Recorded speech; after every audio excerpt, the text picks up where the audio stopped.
There's a movie quote that says life has a way of making the foreseeable that which never happens, and the unforeseeable that which your life becomes.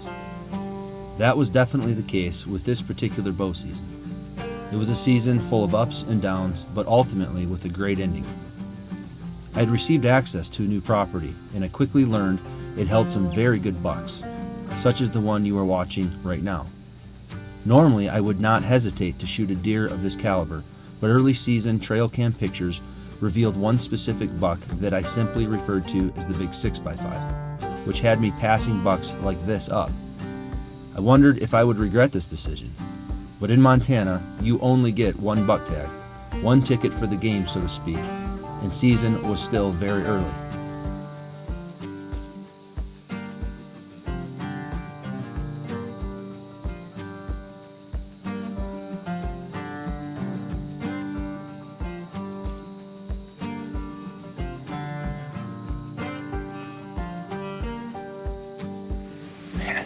Beautiful deer. It can sometimes be hard to let ones like those go, but that's what gets you the big ones. That was a fun encounter. He was like 12 yards. I love that. That is why bow hunting is so fun, especially in the early season. The big 6x5 was very visible throughout the season, with lots of daytime activity. I would end up having many close encounters with him, including a few shot opportunities.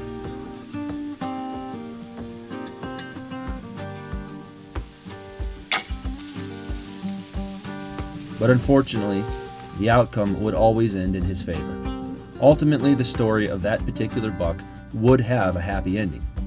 To see the full conclusion of that story, you can click the link here. But while the big 6x5 was a large part of the story, the buck I would end up harvesting was a much more elusive deer, a buck that I would only get one picture of and only see twice. The second time I saw him is the hunt that you are about to see.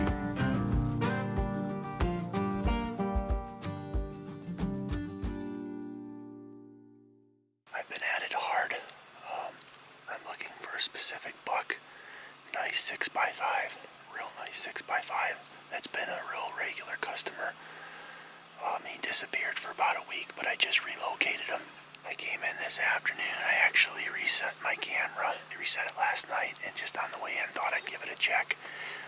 Didn't really think he'd be on it, and sure enough, he was. I had like 8 pictures of him just in the last 16 hours. I'm gonna hang tight. Hopefully, I'll get another opportunity.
Wasn't able to get a shot, unfortunately. A little discouraging. Archery season's starting to wind down. I actually leave in a couple days to go elk hunting till the end of archery season. That's just part of the game. It's kind of a bummer to have them that close. within my grasp and not be able to make it happen. But anyways, he looks like he's injured. His back on top of his hindquarter, something's wrong. I don't know what happened, and he didn't want to cross the fence, and he was just kind of running back and forth, kind of like an elk does at a fence crossing. And then he ended up crossing farther down out of range, so I'm gonna hang tight. Hopefully I'll get another opportunity.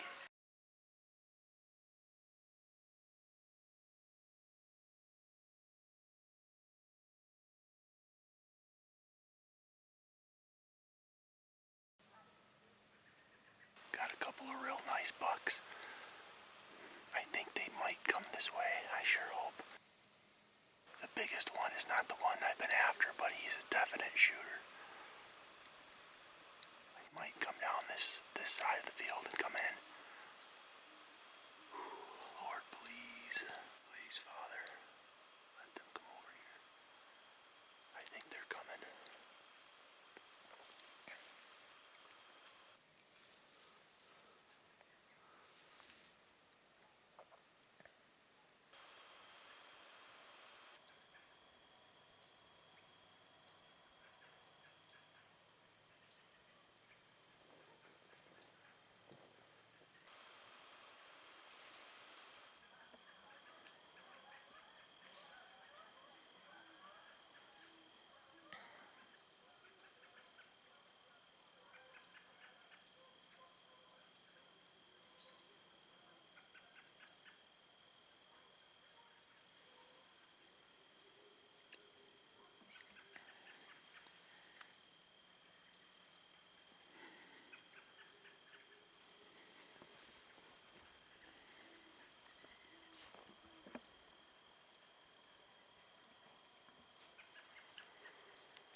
Seemed a bit low. Have to wait and then get down and check the arrow.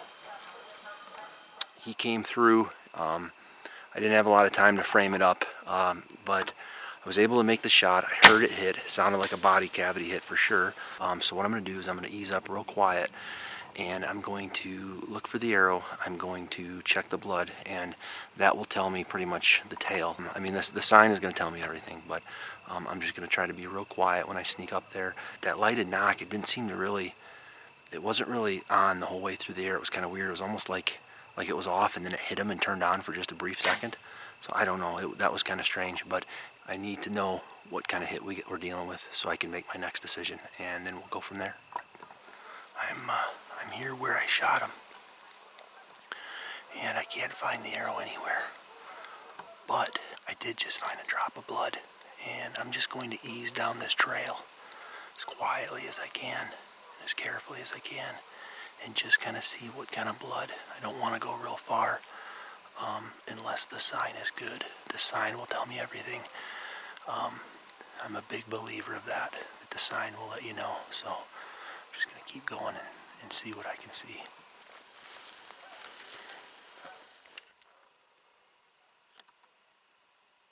I'm about 30-40 yards into the blood trail. The blood's pretty steady, so I'm just gonna keep easing forward. I like what I'm seeing so far, so just gonna take it really, really, really slow. A lot of people make the decision to back out, and I'm not saying that that's wrong. It definitely isn't usually the right case, but I've blood trailed a lot of deer, and in this instance I feel like he's either dead or he's not. It's really that simple. And if the blood trail goes up and over into the alfalfa, I'm going to stop short of that. But like I said, so far the blood is looking promising, so we'll see. Keep going and see what we can find.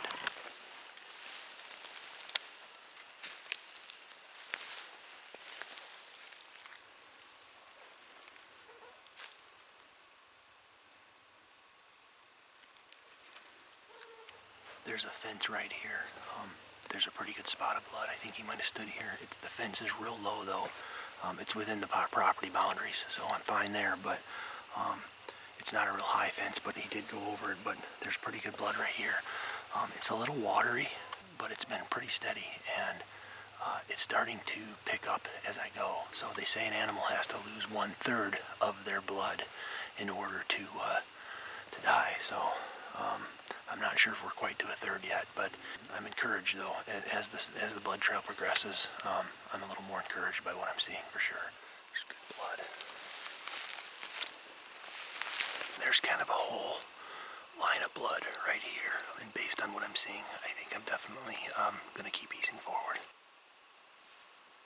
You can see it as he's going through this taller grass. It's smeared up high enough up that I feel pretty confident I got into the vitals. And you can actually see the blood trail, for 5-10 yards at a time. It's not just little drips anymore. So I definitely am feeling good about this so far.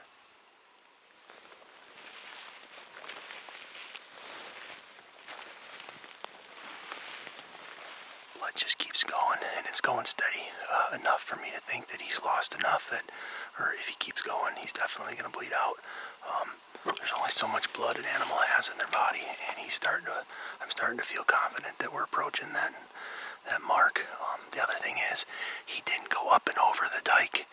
He actually turned, and now he's walking alongside that. So that's a really good sign that he didn't go up and out over that field, or otherwise I might have a different thought. But between the amount of blood that I'm finding and the way he's walking, I'm really I'm hopeful. Slow and steady and quiet. That's the key. There's just blood. He's starting to spray, which is really good. All the way down this grass. That really is good. That's good blood. Very, very positive sign. If it's just sporadic or starting to clot up, it's one thing, but when you're starting to open up, it's a whole different scenario altogether. That's really good blood. Oh, there's my arrow.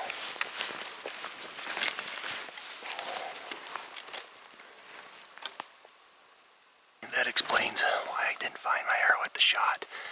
It was in him. There's blood pretty high up. It busted the knock, so I must have hit some bone, but you can see there's a lot of stuff on that broadhead, so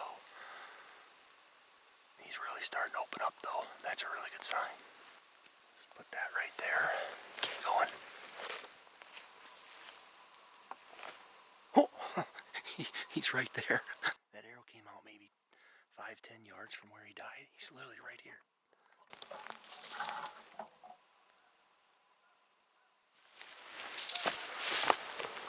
Oh man, what a buck. I definitely hit him a little low, like I thought. But man, the body on this thing, I don't know if you can tell, it's just huge. Oh, yeah. What a buck. That blood, it just picked up as it went. Now it makes sense why that arrow was in him. And then it was just doing its work in there. I was still under the impression I'd had a pass through. It's pretty rare with the setup that I'm shooting that I don't get a pass through. So I'm not really used to tracking deer with the arrow still in them.